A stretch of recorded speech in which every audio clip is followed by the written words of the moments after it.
Tal como a gente prometeu no vídeo de ontem, hoje esse vídeo contém 8 dicas para o gerenciamento da ansiedade ou autogerenciamento em pessoas autistas. Antes da gente começar, é importante ressaltar que essas dicas são genéricas. São dicas gerais para ajudar no manejo da ansiedade, especialmente em pessoas autistas, mas elas funcionam com qualquer pessoa. No entanto, se você precisa de dicas mais individualizadas, você precisa procurar um terapeuta cognitivo. Ele vai poder adaptar essas estratégias para o seu caso, ou mesmo criar novas estratégias junto com você para o manejo mais efetivo da sua ansiedade. Dito isso, vamos a 8 dicas para o gerenciamento da ansiedade em pessoas autistas. Primeiro, vamos ao tópico 1, estratégias preventivas. Essas são coisas que a gente precisa fazer antes de uma crise de ansiedade. 1. Rotina e previsibilidade. Você precisa manter uma rotina consistente e previsível. Tem gente que não gosta de rotina, mas precisa dela. É o meu caso, por exemplo. Eu tenho déficit de atenção e por mim eu vivia no vento, fazendo só o que desce na minha telha. Só que eu preciso de previsibilidade, mesmo que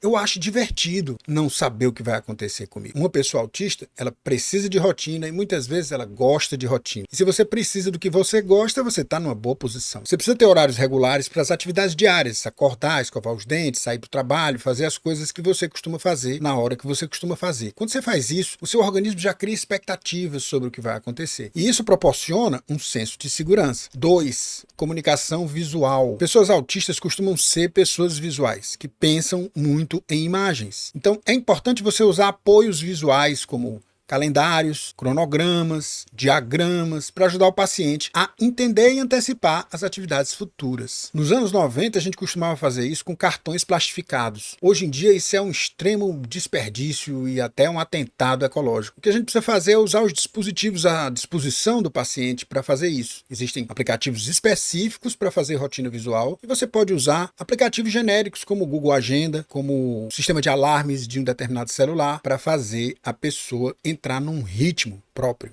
da vida dela. 3. Você precisa preferir ambientes calmos e estruturados. Ambientes caóticos, em que qualquer coisa pode acontecer a qualquer tempo, não são ambientes adequados para pessoas autistas. E é importante que, chegando num ambiente desses, você possa estabelecer certos parâmetros de previsibilidade. Isso aqui parece caótico, mas sempre que tal coisa acontece, tal outra coisa acontece. E assim você vai configurando a expectativa da pessoa autista, ou a pessoa autista vai configurando a sua própria expectativa. O objetivo de toda terapia é fazer a pessoa virar terapeuta de si mesmo e assim prescindir do terapeuta. E 4, técnicas de relaxamento. É importante você ensinar essas técnicas quando a pessoa está fora da crise. Então, ensinar a fazer respiração diafragmática, fazendo a barriga subir, fazendo a barriga descer. São técnicas interessantes. Uma outra, scan corporal. Você imagina só os dedos dos pés, aí respira e imagina, óbvio que isso não é possível, não me conteste.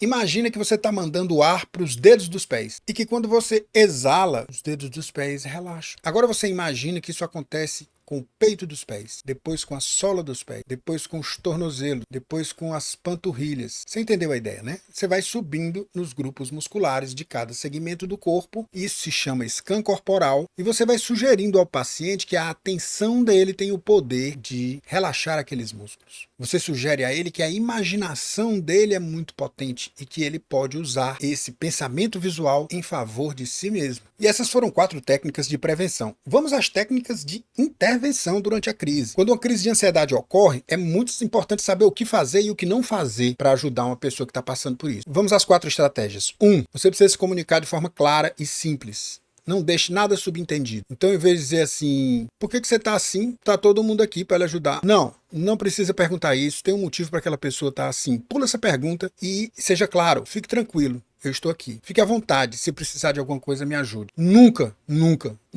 faça contato físico com o paciente sem autorização dele. Você precisa perguntar antes. E certamente você vai ouvir um não, na maioria das vezes. E respeite esse não. Dieta estimular. 2, segunda dica. Identifique e remova qualquer estímulo aversivo do ambiente. Às vezes, apagar as luzes. Às vezes, sugerir a pessoa ir para um ambiente mais silencioso, às vezes silenciar o ambiente, depende da ocasião. Normalmente o que provoca esse tipo de reação são luzes fortes, ou luzes de uma dada cor, ou ruído excessivo. O grande problema é que nem sempre a pessoa está consciente de que é esse o problema. Ela pode imaginar até que é outra coisa, ou ela pode ficar simplesmente em crise sem saber por quê. E aí você vai para as opções mais prováveis. 3. Apoio emocional e físico. Se a pessoa ficar muito agitada e ela precisar de um abraço, ela pode também não saber que precisa. Crie as condições ideais para que ela te veja como uma pessoa de confiança. E aí diga, eu estou à sua disposição. Se você quiser, você pode me abraçar.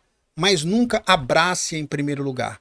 A iniciativa tem que partir da pessoa. Se isso acontecer com a sua iniciativa, você vai estar contribuindo para aprofundar a crise. E por fim, 4 atividades reguladoras. Se você conhecer a pessoa com quem você está interagindo e essa pessoa é autista, e isso é importante fazer lá em cima, eu esqueci de falar, perguntar para ela o que é que acalma ela, o que é que ela costuma fazer que tira ela da crise. Por exemplo, tem algum vídeo que você gosta de assistir? Alguma série, algum episódio de série que você pode assistir? Hoje isso acompanha a gente em todos os lugares. Então, pergunte à pessoa o que costuma acalmá-la, uma música específica que ela possa escutar. Será que ela traz consigo alguma ferramenta para atenuar os estímulos que esteja numa mochila e que ela tenha esquecido de pegar e que você possa perguntar, mas você não trouxe um abafador? Você não trouxe algo para atenuar a estimulação visual? Então, muitas vezes, incorporar movimentos, músicas ou vídeos familiares que sejam reconfortantes, brinquedos de conforto, coisas desse tipo que se você souber que a pessoa gosta, você pode prover para ela. Tirar os estímulos que são desconfortáveis e trazer para ela estímulos de conforto.